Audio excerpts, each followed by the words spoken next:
3 weeks na lang, 20 days na lang, 2 weeks na lang, 10 days na lang, 5 days na lang. So karon magpa-clearance na ko guys. Para akong gamit, mauro na akong tools. Harness ra.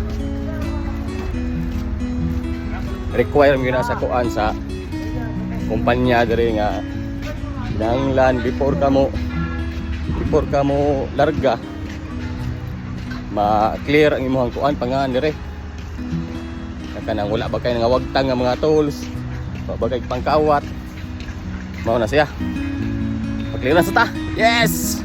3 days na lang yun. Mao na gyud ni ang pinakanindot nga feeling sa usa ka OFW. Kining imuhang pag-uli sa imuhang yutang na tawhan. Sa una sa bag-o pa ko dire, makaingon gyud ko nga pagkadugay pa sa duha ka tuig. Pero sa mga nanglabay nga mga tuig, makaingon sa gyud ta nga time is gold gyud ay. Kay sama ini, ato lang kaning limot-limutan. Abot ra gyud ang time kita makauli. Ang akong experience dito sa abroad, sod sa duha ka tuig kay dili pod lalim. Kay naa gyud mga panghitabo nga dili na to matag-an. 3 months pa lang gani ko ato diri sa abroad. Unya kanang mga buwan na kay nag-adjust pag yun in town ko na sa homesick. Pero ang panahon di gyud nato matag-an kay nawad-an ko ginikanan. Purting sakita sa kuang dughan kay bisan sa iyahang katapusan nga lubnganan di na gyud ako siya makit-an. Pero kanang tanan ako gyud nang gilabanan. Ingon ana gyud ka struggle ang imuhang kinabuhi kung ikaw mo abroad man gani para makasurvive ta ato na lang gyud ang labanan. Maalag sakit sa ato ang dughan. Pero karon murag nindot kayo atong pamati labi na kita padong mouli. Di gyud masabtan nga imuhang feelings tungod sa ka-excite nga imuhang gibat. Pero kinsa man goy dili ma-excite ana nga duha ka katuig nag-anto sa kamingaw sa imuhang pamilya. Di gyud lalim baya. Unya karon nagpaabot na lang gyud ko sa oras kay mouli na gyud kog Pinas. Puhon ug ako na ni silang makit-an, ako gyud ni silang gakson og taman.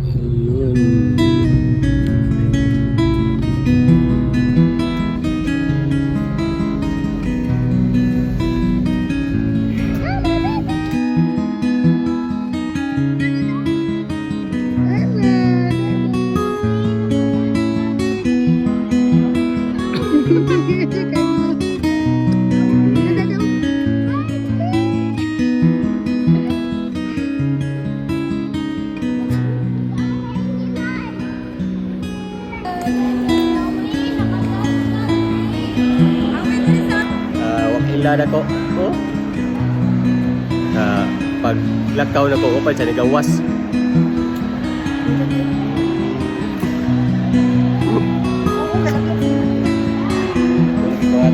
Oo,